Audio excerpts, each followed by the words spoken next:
nós vamos falar sobre a igualdade de direitos civis. E para isso nós precisamos entender primeiramente o que são os direitos civis. Esses direitos eles se referem à liberdade individual, à liberdade de cada indivíduo, de cada pessoa, como o direito de ir e vir, de dispor do próprio corpo, né? O direito à vida, a liberdade de expressão, o direito de você opinar em certas coisas, opinar na política, em qualquer assunto, a propriedade, né? A igualdade perante a lei, quando você for julgado em alguma coisa, fora de um processo regular, né? A não ter o lar violado. E esse grupo de direitos tem por objetivo garantir que o relacionamento entre as pessoas seja baseado na liberdade de escolher os rumos das suas vidas, né? Como, por exemplo, definir sua profissão, o lugar onde você vai morar, sua religião, o lugar onde seus filhos vão estudar, né? E as viagens que você vai fazer, e principalmente o direito de ser respeitado. E vale ressaltar que o seu direito, as suas liberdades não pode atingir a liberdade do outro, né, do próximo. E ter os direitos civis garantidos deveria significar que todos fossem tratados com igualdade de condição perante as leis, o Estado e em qualquer situação social, independente da raça, né, da sua condição econômica, da sua religião, da sua origem cultural, do seu sexo, né, e das suas opiniões. E a gente, para falar desse assunto, nós precisamos falar do apartheid, dos Estados Unidos, Martin Luther King, né? A gente vai falar isso aí mais pra frente. O apartheid, só resumindo para quem não sabe o que é, né? Ele foi um regime segregacionista, um regime de separação racial que ocorreu na África do Sul de 1948 a 1994, né?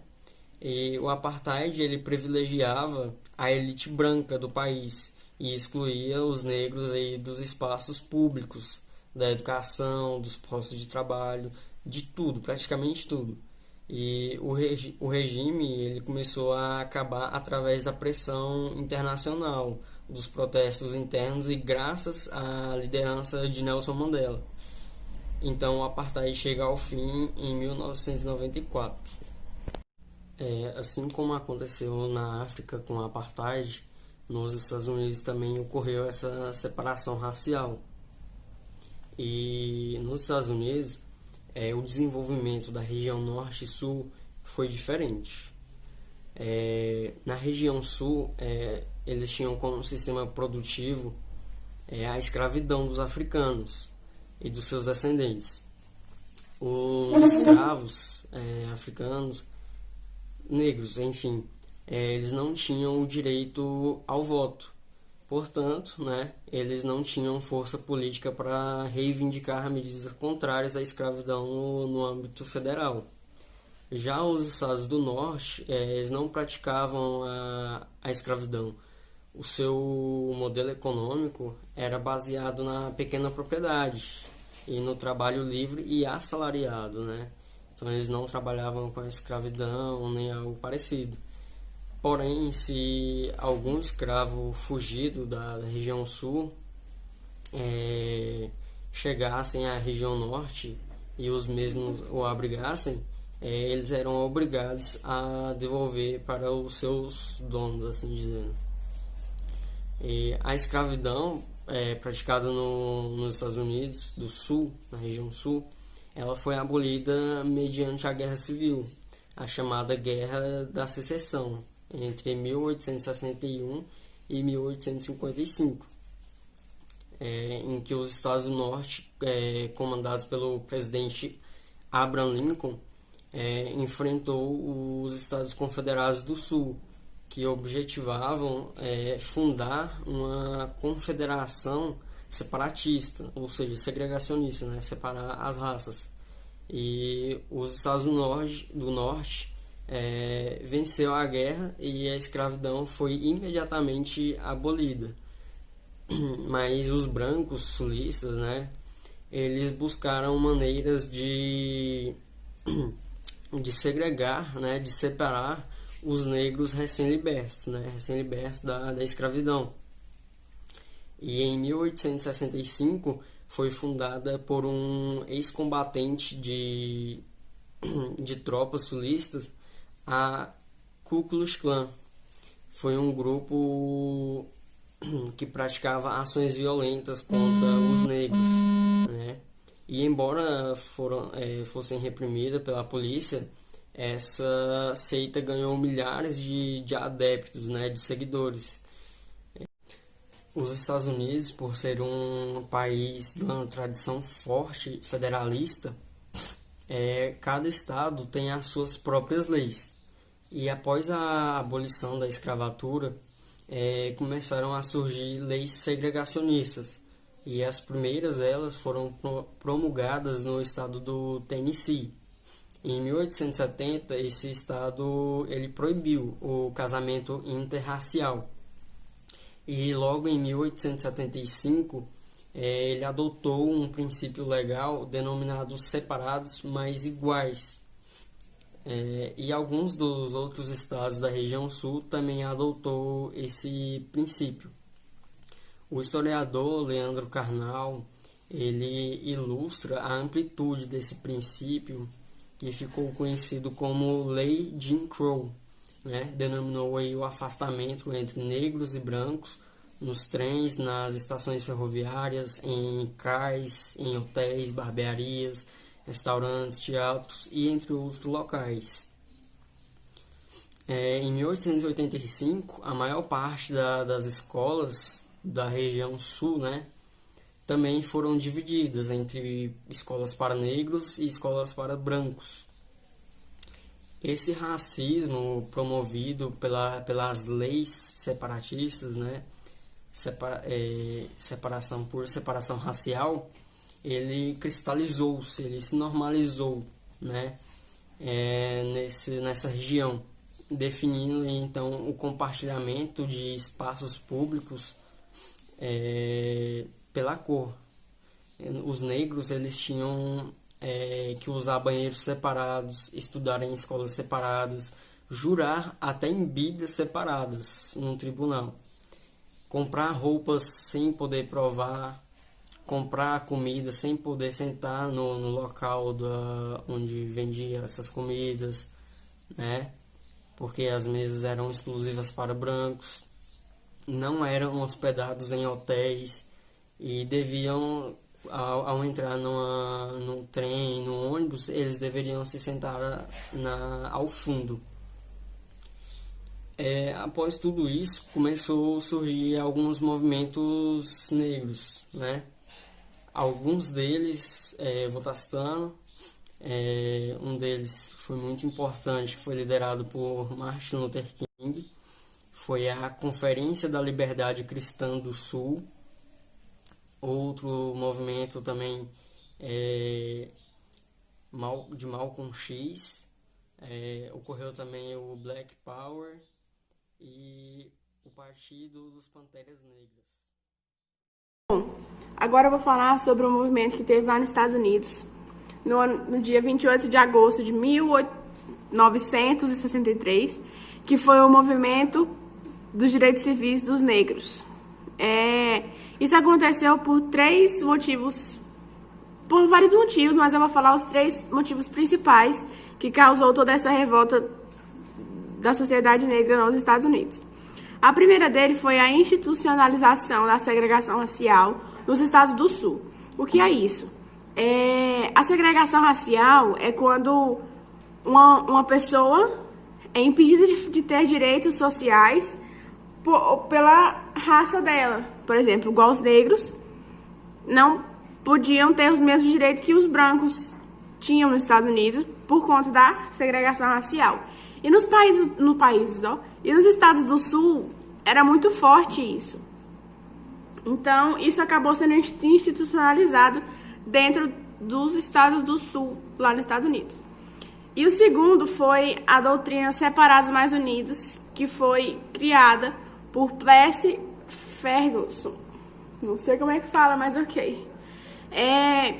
O que é essa doutrina? Essa doutrina ela foi uma doutrina jurídica da lei constitucional dos Estados Unidos que justificava e permitia a segregação racial naquele país. Ela permitia a segregação racial como não sendo uma violação das emendas que eles tinham. No caso, seria a 14ª emenda. Então, eles estavam bem tristes com isso, porque acabou que a segregação racial, que no caso seria um crime, não estava sendo um crime, porque eles estavam permitindo que isso acontecesse. E o terceiro e último deles é a discriminação racial, que no caso é bem óbvio, mas ok. Com esse movimento eles tiveram vários resultados. Um deles foi a decisão da Suprema Corte a tirar aquela doutrina dos separados mais iguais. Aquilo lá acabou, então eles tiraram, né? Bom também eles ser tirado. E também eles conseguiram o Ato Civil Americano de 1957. O que foi isso?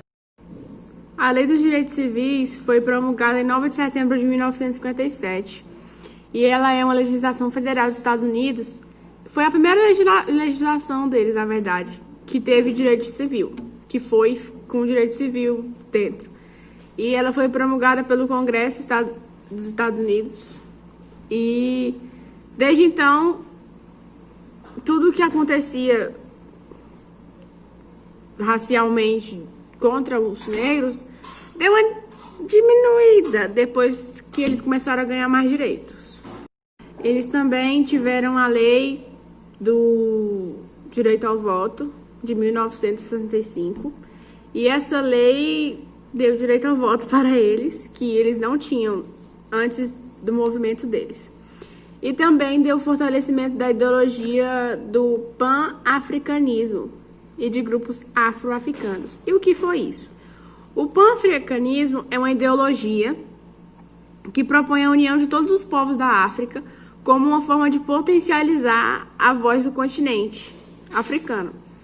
Então, eles juntaram tudo para dar mais voz à África e para os negros, que naquela época não tinha muita voz, infelizmente. Agora também sobre o Martin Luther King. Nesse 28 de setembro agora de 2020, fez 57 anos de quando o Martin Luther King fez aquele discurso dele do Eu Tenho um Sonho, I Have a Dream, que é bem conhecido, né? Então,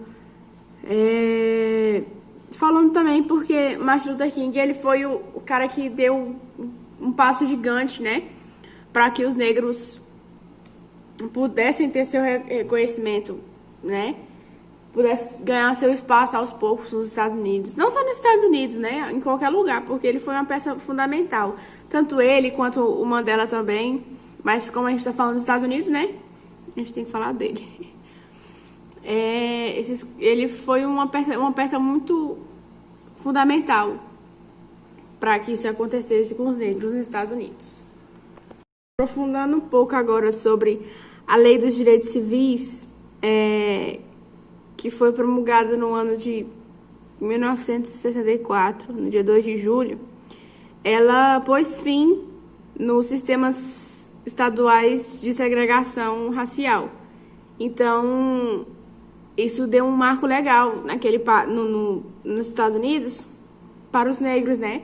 Porque meio que acabou com a segregação racial.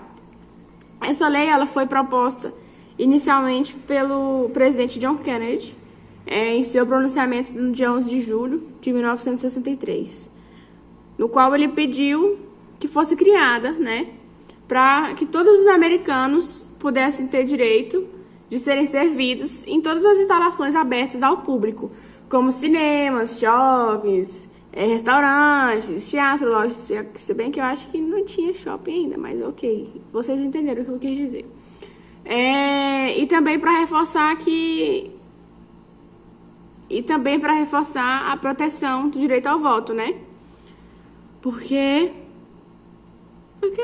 tinha que reforçar o direito ao voto, então ele fez com que essa lei fosse feita também para isso. E é isso. Esse foi o nosso trabalho. Espero que vocês tenham gostado. Espero que vocês tenham entendido também, né? Porque eu nem sei para onde é que tem que olhar direito, porque eu tô meio perdida.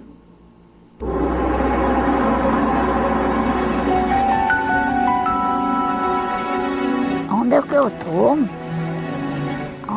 Onde é que eu tô? Nesse cantão deserto, esse cara alguém querer me prejudicar, querer me matar, sem eu saber onde é que eu estou. Será que eu estou na Lagoinha? Será que eu estou em algum canto deserto por aí, pelo Matagal? Fala, meu Deus. Quem foi que... Fala o que aconteceu.